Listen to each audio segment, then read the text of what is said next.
Catherine, buenos días. Buenos días. Bien, comenzó ahora sí la grabación. Damos inicio a nuestro tema del día de hoy. El día de hoy vamos a trabajar el tema que corresponde a la semana número 2, lo que es el poblamiento americano y lo que es el poblamiento peruano. Como ya les mencioné, en la separata ustedes tienen un material que tiene un poco más de información. Acá trataremos de sintetizar por el tiempo que tenemos. Primero, ¿me confirma si se está viendo la pantalla, chicos? Sí, profesor. Está viendo, profesor. Claro. Se ve bien. Muy bien. Bien, poblamiento americano y poblamiento Sí, peruano. sí, todo bien, profe. Ok, gracias, chicos, gracias. Bien, poblamiento americano y poblamiento peruano, por supuesto, ambos son complementarios. Solamente cuestión de recordarnos, en la clase pasada mencionábamos que ese proceso de hominización duró aproximadamente 3 millones de años. Vimos un proceso de hominización que comienza a tener un impulso inicial e importante con el habilis, el papel importante del erectus, desplazándose, viajando a lugares alejados, utilizando el fuego. El neandertal, aquel que ocupa prácticamente casi toda Europa y parte importante del Asia y el Medio Oriente, que comienza esa práctica del entierro de los muertos, ese sentido mágico religioso, ese origen común que ya comienza a tener presencia en la mente y en la conciencia de estos homínidos. Y finalmente el sapiens sapiens, aquel que ya no solamente va a cubrir un vasto y extenso territorio, sino que además comienza a dejarnos ya plasmado en las cuevas, utilizando madera, hueso, por ejemplo, figuras ya de femeninas, en este caso las famosas Venus prehistóricas, y por supuesto en las zonas rocosas, las llamadas pinturas rupestres. Justamente el poblamiento americano se inicia hace aproximadamente 50.000 años, cuando está en la parte final de ese famoso cambio climatológico llamado Pleistoceno, y donde los cambios climatológicos van a permitir la unidad de territorios en base a puentes de hielo, en base a uniones naturales que muchas veces se encuentran sumergidos en el mar. Y el poblamiento peruano hace aproximadamente 20.000, quizás la fecha más alejada, 15.000, más cercana para algunos, este hombre ya ingresa a nuestro territorio peruano, porque veremos que este ingreso a América estará explicado básicamente por 3 teorías. La teoría asiática, la que hace referencia a un ingreso inicial por el istmo o estrecho de Bering, la teoría de Paul Rivet, la oceánica, que hace referencia al uso de las corrientes marinas para ingresar a Centroamérica y América del Sur, y una tercera llamada teoría australiana, la que nos habla de un ingreso a través de la Antártida y la ocurrencia de ese fenómeno climatológico que en el mundo se llama mesolítico y que aquí Méndez Correa lo llama el óptimum climático. Bien, ese poblamiento americano, por lo tanto, es un proceso complementario a lo que ocurría en el mundo. América va a ser quizás uno de los últimos lugares donde el hombre ingresará y va a ser producto de la necesidad de la cacería. Repito, estamos en el Paleolítico Superior, es la crisis de la cacería como consecuencia de la desaparición de animales pleistocénicos por esos cambios climatológicos, por esas alteraciones climatológicas. Por lo tanto, el hombre necesitaba buscar alimento y esta vez significaba viajar por largos y periodos extensos. Y además ese desplazamiento, según Angélica, le permitió a estos habitantes de Siberia, de Mongolia, asiáticos, a ingresar por ese istmo o estrecho de Bering. Y ese proceso, repito, se ve facilitado por las famosas glaciaciones que vamos a nosotros a presenciar, o mejor dicho, la ciencia tiene evidencia de que hubieron congelamientos de vastos sectores en lo que es América del Norte, esa unidad entre Siberia y Alaska, lo que hizo que se formara este puente de hielo o simplemente ese estrecho de Bering. Y como va a haber este fenómeno de glaciación, el nivel de las aguas va a disminuir, por lo tanto se va a poder comprobar, inclusive en la actualidad se comprueba, que entre ambos extremos existe un puente de tierra, un puente natural. Veremos que el poblamiento americano va a ser explicado a través de teorías, siendo algunas teorías, llamémoslo así, pintorescas, ¿no? Utilizó este cuadro para hacer referencia a que pudieron haber llegado africanos a América.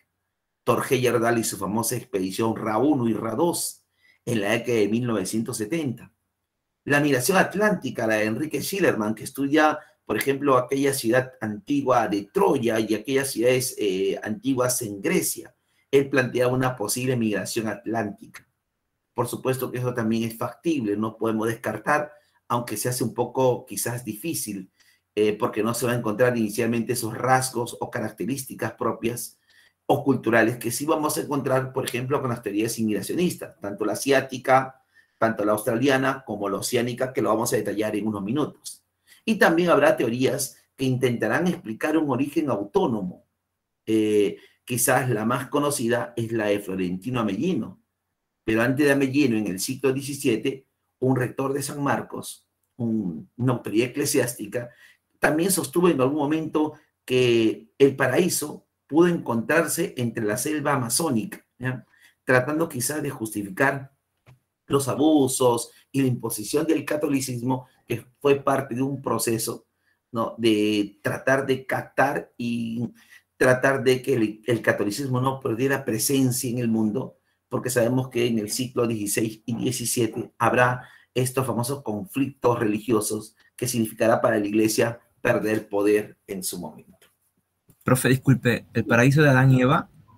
Exacto, según Antonio León de Pinelo, en la selva peruana pudo haber sido el lugar del paraíso, exacto, ¿no?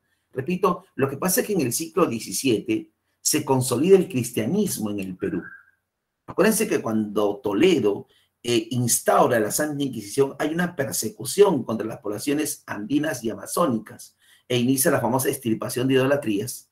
Y en el siglo siguiente, en el siglo XVII, para poder de alguna forma justificar, comienzan a crear, o más que crear, comienzan a darle sentido, por ejemplo, a Santa Rosa de Lima, que es una mestiza, a San Martín de Porras, que es un mulato, ¿no?, a Santo Toribio de Mogrovejo, que es uno de los primeros obispos en América, llamémoslo así, de origen indígena. Entonces, parte de esa, llamémoslo así, de esa política de justificar la imposición del catolicismo fue también quizás de decir, miren la selva, porque acuérdense, también se inicia un proceso de expansión del catolicismo hacia la selva. Por eso que después en el siglo XVIII veremos a Juan Santos Atahualpa levantándose contra estas misiones que se desarrollaban básicamente en la selva central y también en otros lugares de la Amazonía peruana, ¿no? Y ahí quizás esa fue una forma de justificar lo que se hacía en su momento para este español.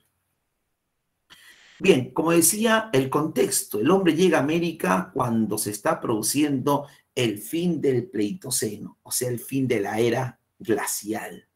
Por lo tanto, por eso que habrán glaciaciones tanto en Europa, como en América, la famosa glaciación de Wisconsin.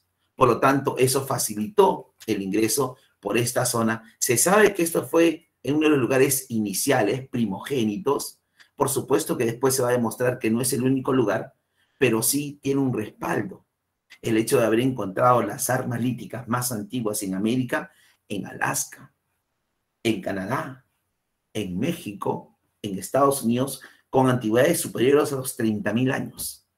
Y eso también será un cuestionamiento que se le va a hacer en su momento a Helliker, ¿no?, cuando él sostiene que el hombre recién ingresó hace 12.000 años, ya hace 12.000 años el hombre estaba instalado plenamente en nuestro continente. Bien, pero este proceso de, mejor dicho, estas teorías respecto al poblamiento americano tuvieron un punto de partida. Quizás muchos no se atrevían a señalar cuál es el origen del hombre americano, aunque en la teoría asiática, que lo vamos a hacer en unos minutos, me adelanto un poquito, ya había, por ejemplo, algunos cronistas, como el caso de José de Acosta, ¿no?, un clérigo, que planteó en el siglo XVI que el origen del hombre americano era asiático, o la de Samuel Haven, que también en el siglo XIX reafirma esa teoría.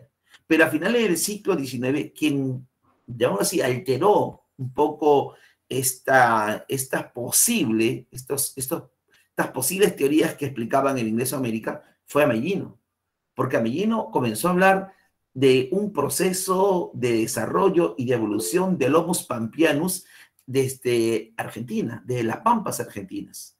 Habló inclusive que este hombre tenía una autonomía diferente al Homo sapiens, al Neandertal, al Cromañón, que aquí había habido una evolución inclusive de un hombre que apareció en la era terciaria. Por supuesto que esos planteamientos tenían que ser comprobados con evidencias. Y las evidencias que deja Ameghino en su obra El origen del hombre y la pampa, él sostiene, por ejemplo, que hay restos óseos que reafirman la presencia de estos planos angulados, este cuadro filogenético que él quería explicar y que hablaba justamente de un hombre de la pampa u homus pampianos, como también se le conoce, entre comillas, a esta especie. Por supuesto que científicos como Alex Hellican, principalmente, son los que comienzan a desbaratar lo que planteaba Ameghino. Uno, hicieron una excavación donde supuestamente se encontró estos restos tírricos de animales pleistocénicos y se demostró que las capas de tierra no correspondían a la era terciaria, sino a la era cuaternaria, o sea, un periodo similar al proceso. Pero que esto era difícil de comprobarse, ya que esos restos, repito, no pertenecían a una especie de los homínidos. También se demostró que nunca hubo congelamiento total de los mares, porque acuérdense que Ameghino nos planteaba los puentes intercontinentales como una forma de trasladarse utilizando estos puentes de hielo. Bien, entonces esta teoría se desbarata y al desbaratarse lo que aparece son las teorías inmigracionistas que sí van a dar ciertos pasos respecto a lo que es el origen del hombre americano. Creo que alguien quería hacer alguna pregunta, escuché por ahí un sonido. Sí, profesor. Una pregunta, entonces, los rasgos de ahorita una persona tiene de país, ¿estuvieron antes? No te entendí muy bien, Luis.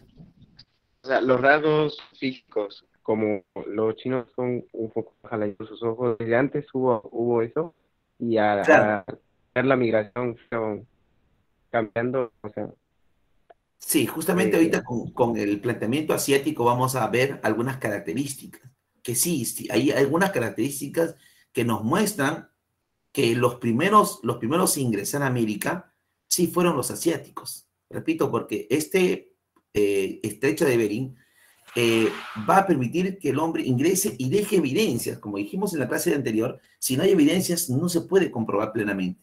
En este caso se van a encontrar restos líticos de 40.000 años, 42.000 años, 38.000 años en Canadá, en Alaska y en Norteamérica, o sea, hoy en día Estados Unidos. Entonces vamos a ver cómo van a ingresar estos asiáticos, aunque veremos también que no serán los únicos en su momento. Bien, justamente la teoría asiática, también llamada monorracial, llamada así porque Alex Hellican comete un error. Él decía que en América solamente ingresaron asiáticos y que el único lugar por donde ingresaron este hombre a América fue a través del istmo o estrecho de Bering. Y para ello él planteó un conjunto de evidencias, quizás la que me preguntabas, las más conocidas fueron esas famosas similitudes antroposomáticas, que era comparar al hombre asiático con el hombre americano. Y él decía que estas bandas de cazadores y recolectores, básicamente cazadores protomongoloides, inclusive señala él, ¿no? Porque hablaba de habitantes de Mongolia, hacía referencia a que este ingreso se había dado hace 12.000 años. Claro, que por supuesto si vemos el contexto histórico, acuérdense el tiempo cronológico y el tiempo histórico, bueno, en este tiempo histórico todavía no existían pues las técnicas que hoy en día permiten que los descubrimientos tengan una precisión mucho más cercana al momento en que se produjeron. Comenzó a utilizarse, por ejemplo, a partir de la década de 1960 el carbono 14. Y con eso se fue acortando, por supuesto, a veces esas grandes diferencias que planteaban en su momento los estudiosos, los investigadores, en este caso, Alex Hellican, arqueólogo y antropólogo. Ahí están las características que quizás mencionabas. Sí, comienza a encontrar rasgos comunes entre el hombre asiático y el hombre americano. Acuérdense que el hombre americano no es el actual, pues, porque ese es un proceso de migración en el siglo XVI, XVII. El indígena americano, en este caso el azteca y también nuestros habitantes aquí en los Andes, especialmente en el norte, vamos a encontrar esos rasgos comunes. Por ejemplo, nosotros somos de mediana estatura. La talla normal en América no es una talla superior a los 1,70.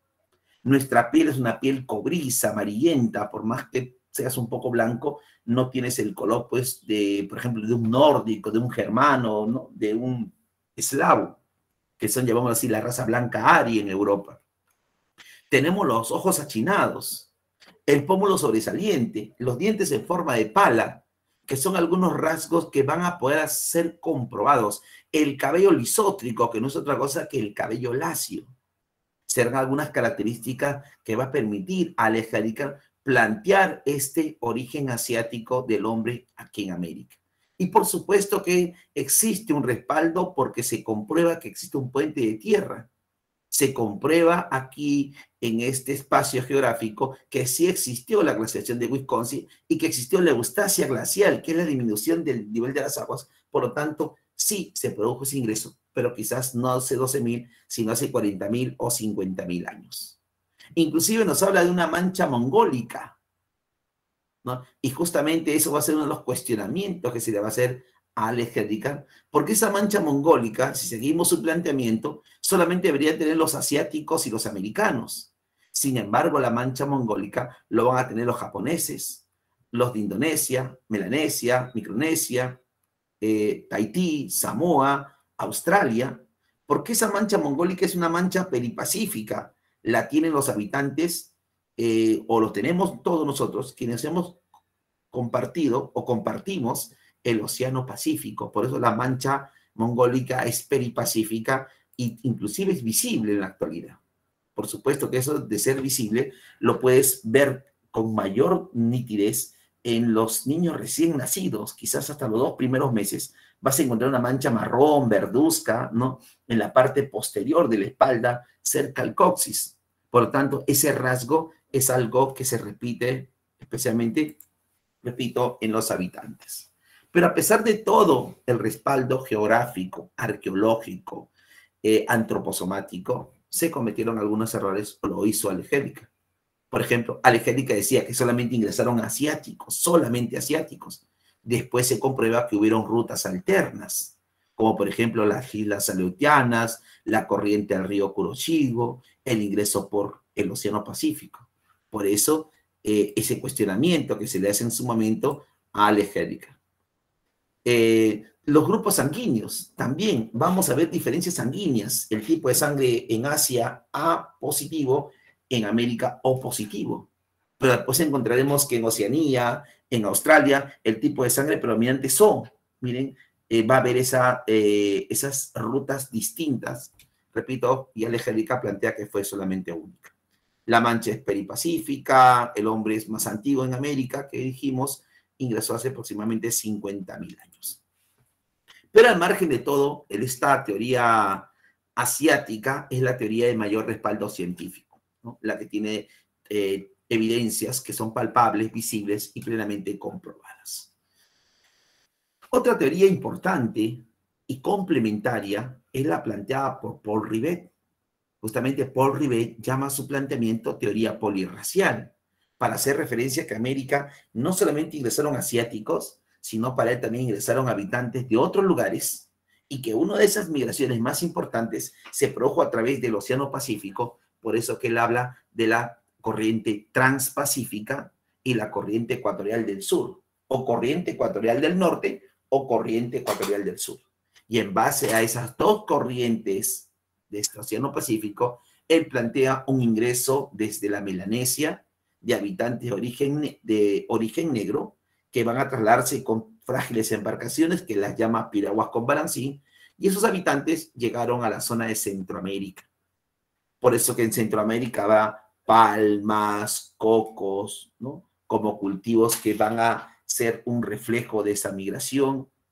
Las costumbres, los estilos de vida, la hamaca para descansar, la almohada de madera, los tambores para generar música y también para tener comunicación, las casas elevadas en la copa de los árboles, el uso de la cerbatana, de la estólica, el uso, por ejemplo, de estos medios de transporte que como lo mencioné, piraguas con balancín, y la otra son los famosos botes, ¿no? De 2 o de 3 personas, que aquí se utiliza por el hecho de encontrarse en una zona amazónica. Inclusive antiguos textos hablaban de una tribu llamada Lagoa Santa, de hombres de raza negra, que de alguna forma eran el fiel reflejo de esta posible migración, de este posible ingreso que se dio a través de, repito, Centroamérica y la parte de México.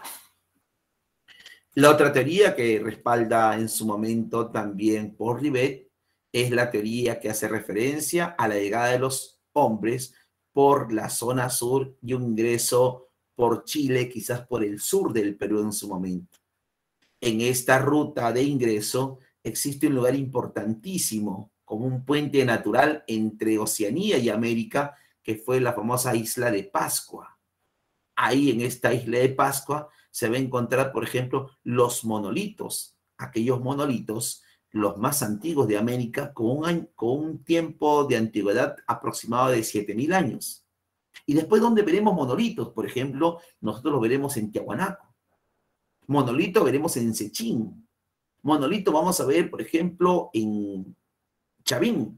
Y, por supuesto, en su momento en Chachapoyas. Por lo tanto, vamos a ver cómo sí existió quizás esa influencia y esas expresiones culturales comunes en ambos lugares. Pero no solamente es la parte arqueológica. Por ejemplo, la parte lingüística. Jamu, comer, Kumara, camote, en su momento Inga, jefe, ¿no? Fortaleza, pucara, y así otros tipos de palabras que de alguna forma tienen ciertas características o ciertas raíces lingüísticas similares en lo que se hablaba en la Polinesia y, por supuesto, aquí en América.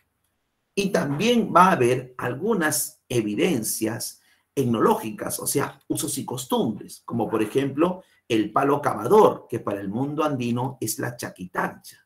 Las cabezas clavas, ojo, que va a ser una de las características, por ejemplo, de Chavín, y que también tendremos en Centroamérica cabezas clavas, pero en este caso en Centroamérica las cabezas son básicamente de animales mitológicos quizás, o animales representativos de la zona. En el caso del Perú son las cabezas de los gobernantes, de los sacerdotes, de la primera clase social dominante en nuestro Perú. Y así, otro tipo de elementos, como por ejemplo la cocción de los alimentos utilizando los hornos cavados bajo tierra, que después lo veremos son llamados hoy en día la pachamanca, ¿no? Que es la preparación de la comida utilizando justamente estos fogones naturales, estas piedras que previamente se calientan y después inician un proceso de cocción. Por lo tanto, no se puede descartar tampoco esta teoría, aunque después, en 1947-49, un noruego, Thor Heyerdahl, navegó desde el Callao, salió desde el Callao y llegó hasta la Polinesia, demostrando que era más fácil salir de América hacia la Polinesia que venir de la Polinesia hacia América.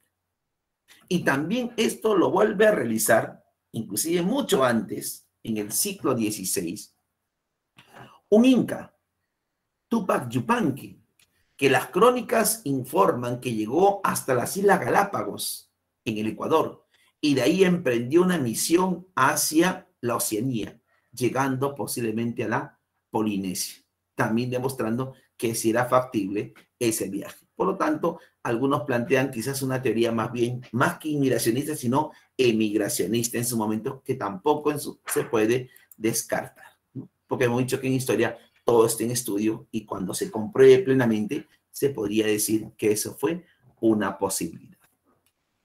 Y finalmente, el ingreso por América del Sur, ¿no? Este ingreso a partir de los habitantes de Australia, y si vemos el mapa antiguo, el primero que estaba por aquí, a ver, creo que por aquí, sí, vamos a ver que estos habitantes de la Polinesia, Micronesia, de Haití, Samoa y otros países, Nueva Zelanda y otros más, en su momento van a buscar ingresar no solamente por la zona, y aún así de a Centroamérica y América del Sur, sino van a ir desplazándose, tratando de ingresar por otros lugares distintos. En este caso, por ejemplo, vamos a ver algunos de la Oceanía llegando a un conjunto de islas que será parte de esa ruta que tomará en su momento los australianos.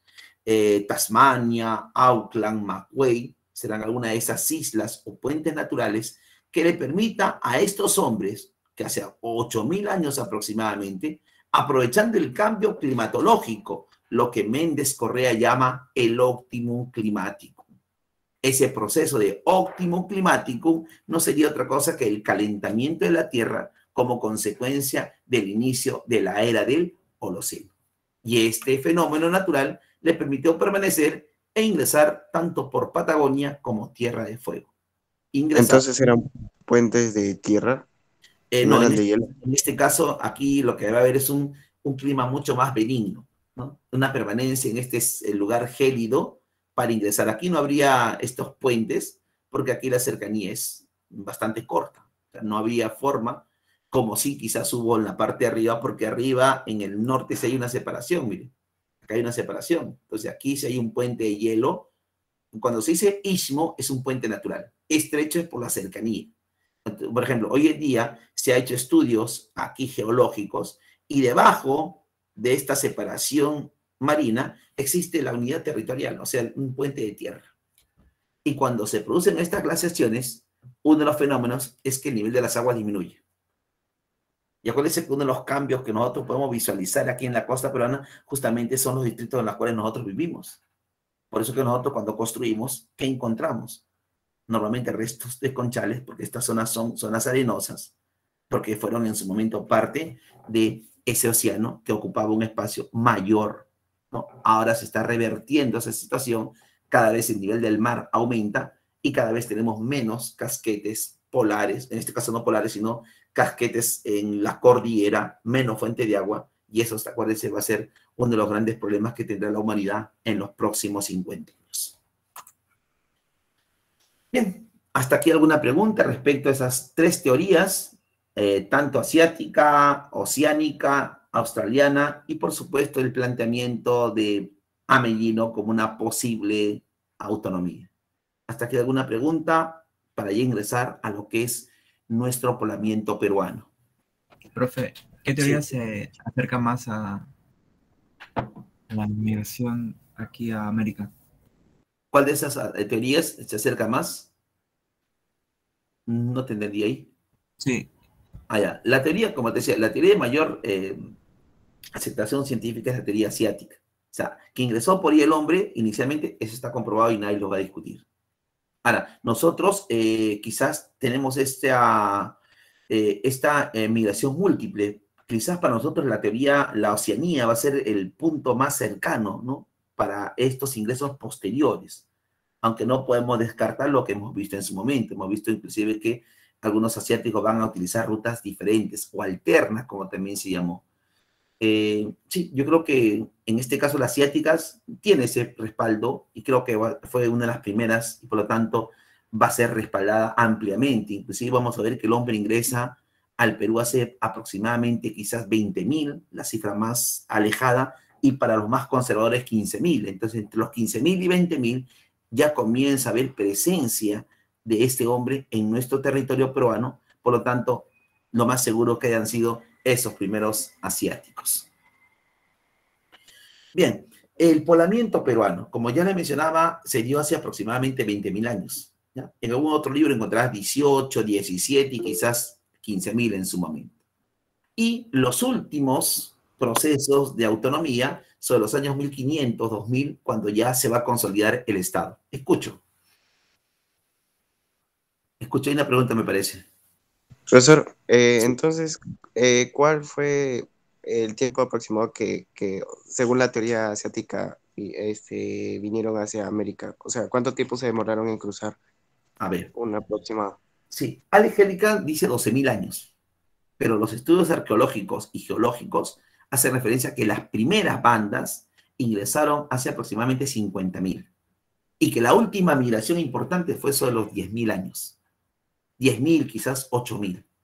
Cuando acuérdense que entre los 10.000 y 8.000 en el mundo se está produciendo ese fin de ese pleistoceno y el calentamiento de la Tierra. Por lo tanto, quizás el escenario geográfico va a ayudar mucho a que vengan quizás oleadas sucesivas. Pero la primera oleada sobre los años 50.000 y las últimas sobre los años 10.000, porque ya vamos a ver que a partir del año 10.000 ya comienza a haber asentamientos humanos, no solamente en el Perú, sino, por ejemplo, en Centroamérica, Norteamérica y, por supuesto, Canadá. Bien, entonces, regresando al Perú, dice 20.000, puede ser 15.000, entonces entre los 20.000 y 15.000 ingresan los primeros pobladores o los primeros hombres a nuestro territorio. Acuérdense que este hombre que viene de Asia, que viene desde una experiencia previa, encontrará un espacio diferente y distinto, especialmente a partir de Centroamérica hacia el sur. Por eso que el Perú tiene, como tiene algunos otros países en Sudamérica, una gran variedad climatológica. Y nuestro Perú es quizás el resumen de ello. Y eso es como consecuencia de la presencia de la cordillera de los Andes. Porque en Perú vamos a tener dos sectores, llamámoslo así. Una región andina y una región costera. Costa y Ande.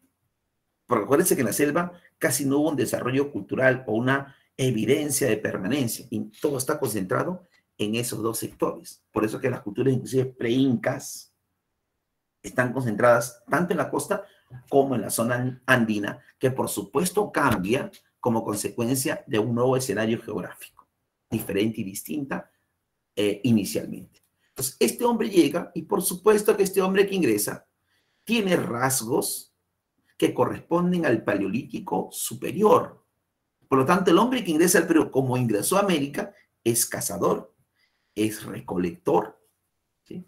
Fabrica herramientas líticas, pero también ya hace uso de los aprendizajes anteriores, como el fuego, por ejemplo, el lenguaje para comunicarse, utiliza trampas, por ejemplo, ya para tener mayor posibilidad de cacería, ¿no? Normalmente se concentran en estos grupos cerrados, por eso dicen familias o bandas endogámicas, ¿no? Eso de cerrar el círculo para que entre ellos se pueda ayudar mutuamente. Pero llegó al hombre, así, en estado nómada, era un nómade, un errante, un troglodita, y además era un hombre que vivía dependiente de la naturaleza. Por eso que en el Perú se le llama periodo lítico a ese primer periodo de ingreso, que vendría a ser el paleolítico en el mundo. Sobre los años 8000 ya se produce el nuevo escenario geográfico. El cambio es visible.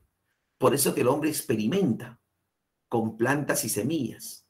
Por eso que va a comenzar a ser horticultor, ganadero y en la costa pescador. Y poco a poco irá desarrollando otras actividades, como va a ser el caso, por ejemplo, de los ceramistas, ¿no? De los alfareros, de los textileros y, por supuesto, aquellos que comienzan a construir, inclusive ya a utilizar algún tipo de, quizás, metales que para el Perú son por lo menos 2000 años, 1500. Entonces, aquí es donde se va a comenzar a consolidar el Estado. Entonces, lítico, arcaico, que está dividido en dos, arcaico inferior y arcaico superior. O también otros términos que lo vamos a explicar en las diapositivas. Por lo tanto, ese primer momento que ingresa el hombre a nuestros Andes, repito, se llama periodo lítico.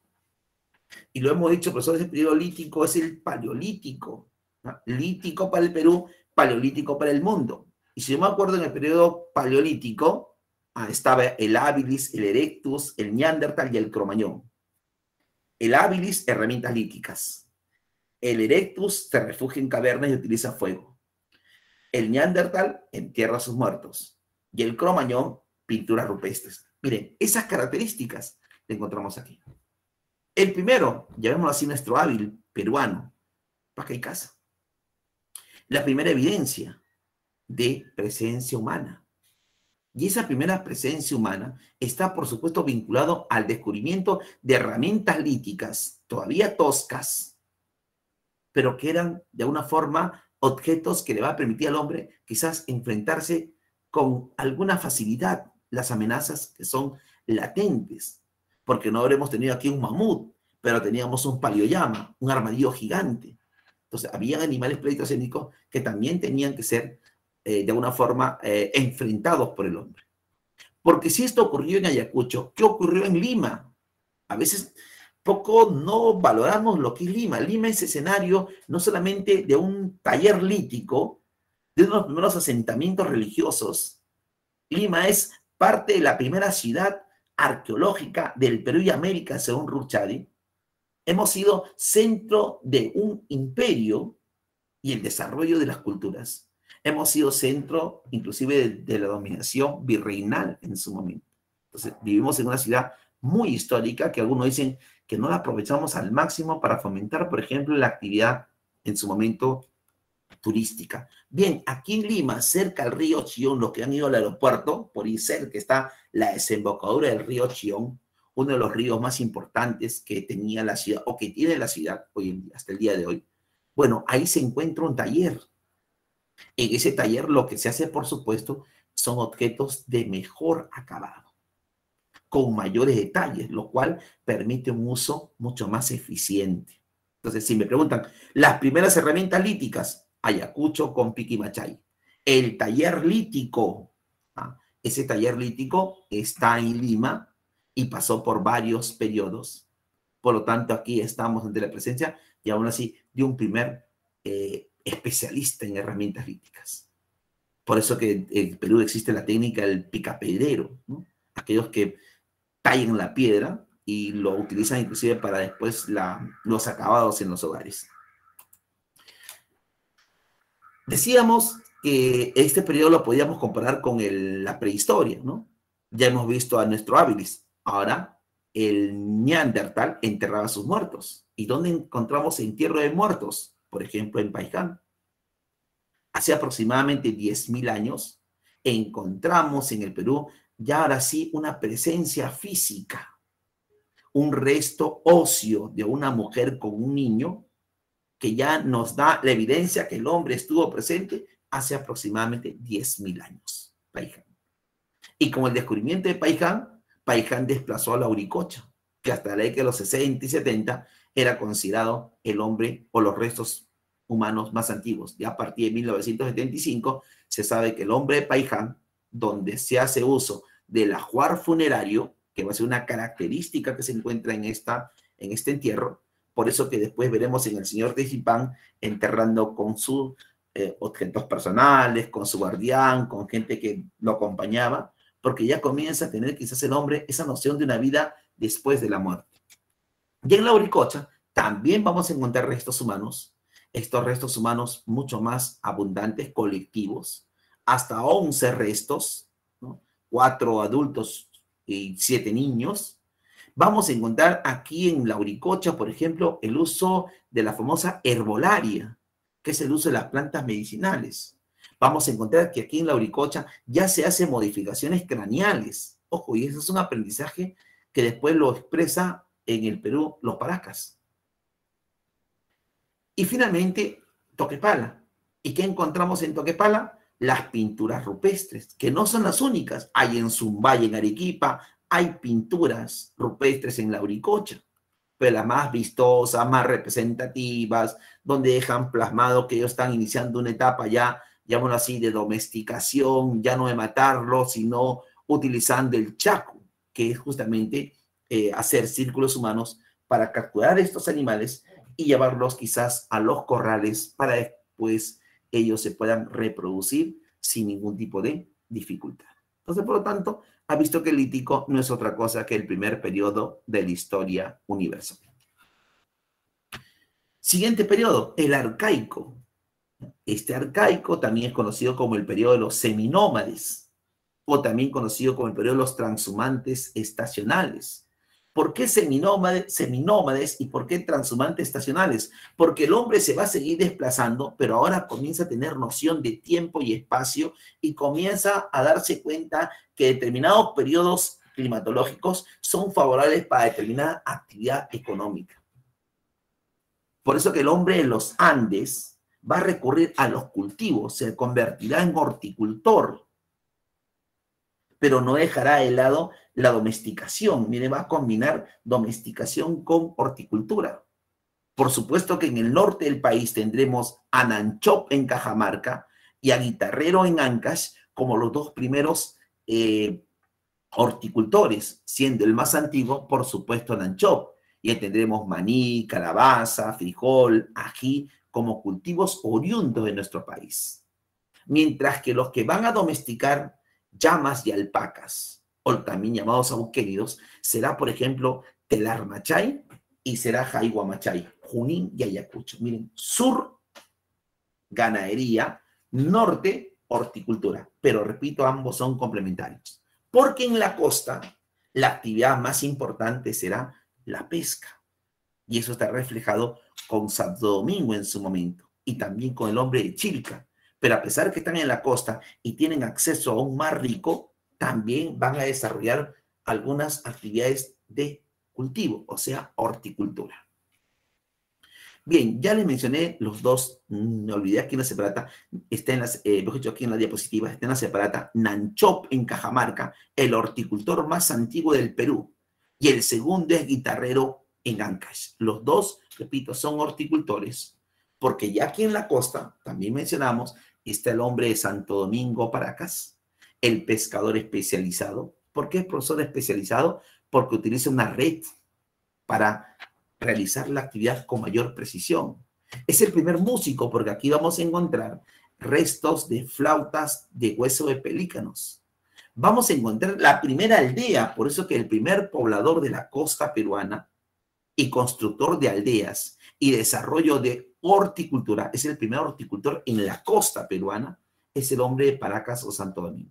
Y en Chilca ya comenzamos a ver también los primeros asentamientos humanos con estas casas semicirculares, semisubterráneas, ¿no? Y estos entierros con una peculiaridad, enterrarlos a las personas con la cabeza hacia abajo, porque se decía que estos hombres de Chilca tenían miedo a la salida del alma en su momento. Y también, bueno, de forma ya simbólica, se hace referencia a que en Chilca se encuentran los restos del primer perro peruano, ese perro sin pelo, el perro chino, como lo llamamos nosotros.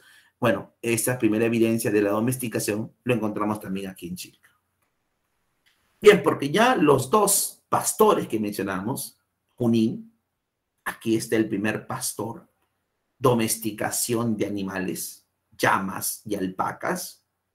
Aquí en Telarmachay vamos a encontrar, por ejemplo, los restos de estos hornos cavados bajo tierra, la Pachamanca. En Jayuamachay también encontraremos, ¿no?, domesticación de animales. Por lo tanto, los dos lugares altoandinos se desarrolla esa actividad.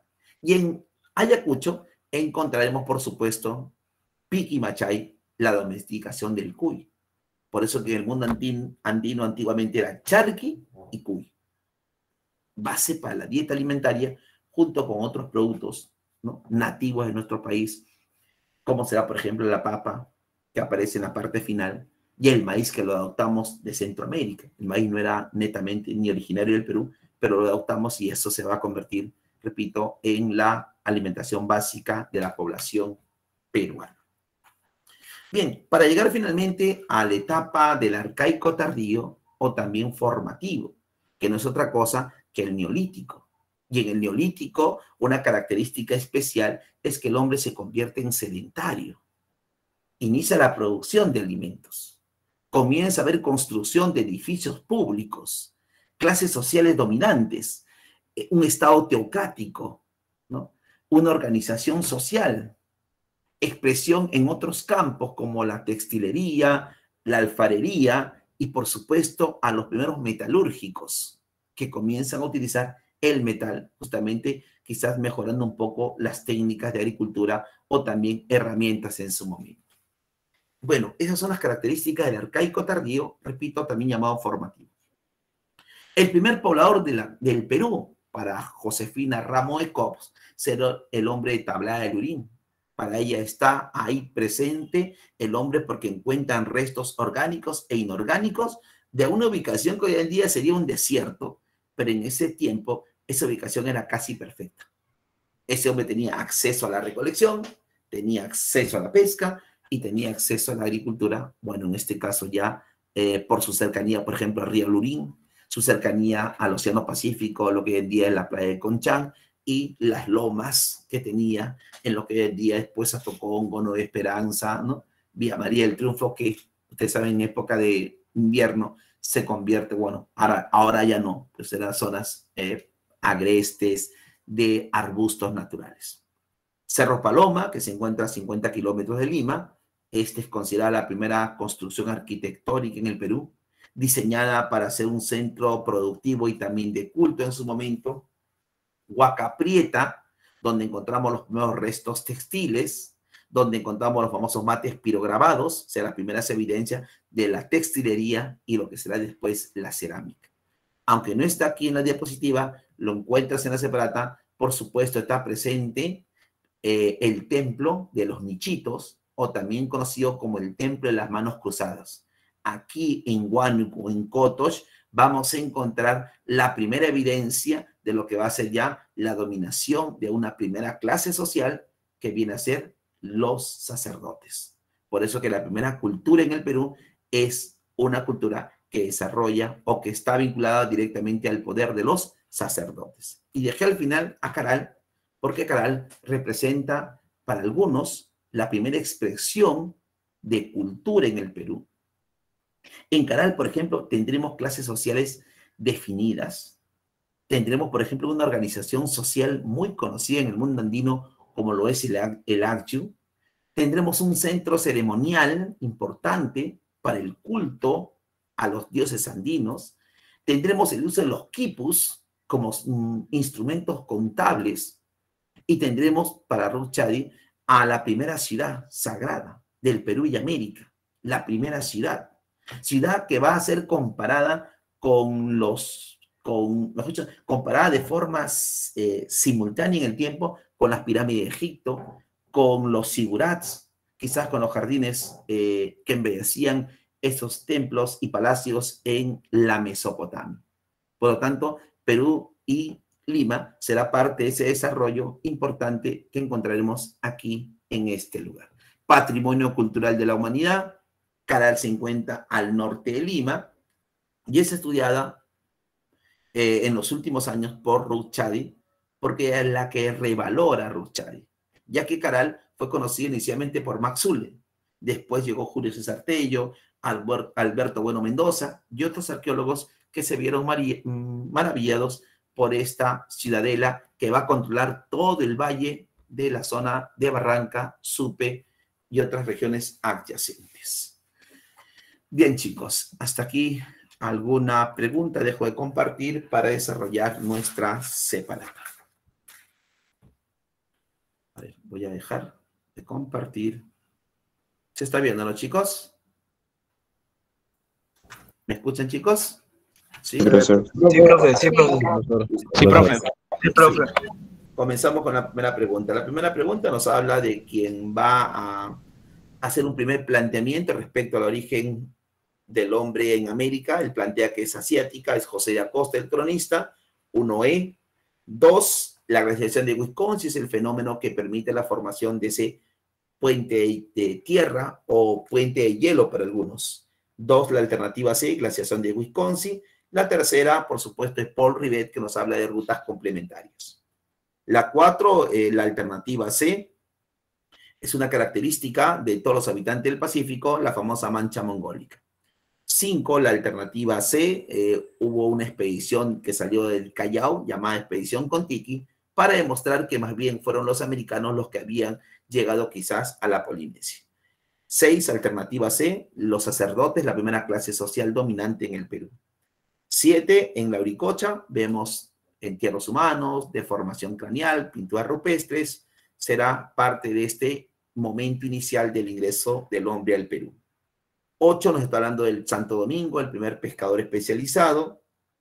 9 nos hace referencia a las regiones donde se consolida lo que es la domesticación de animales, dijimos Teler Machay y Jaiba Machay, Junín y Ayacucho.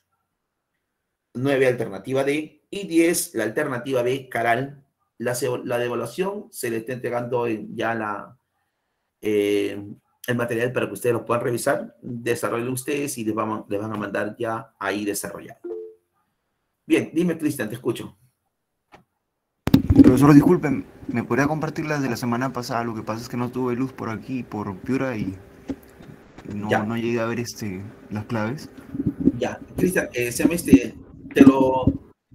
te lo reenvío, por favor. No lo tengo aquí a la mano, pero el coordinador lo va a colgar, porque yo entregué ya el día de hoy el solucionario. Ya, entonces lo vas a poder desarrollar, no hay problemas. Gracias. Ya lo tengo preparado y te lo paso, ¿ok? Listo, Cristian. Bien, chicos, que tengan buenos días para ustedes. Nos vemos en la siguiente clase. Cuídense. Hasta luego, profe. Hasta luego, profesor. Adiós. Hasta luego, profe.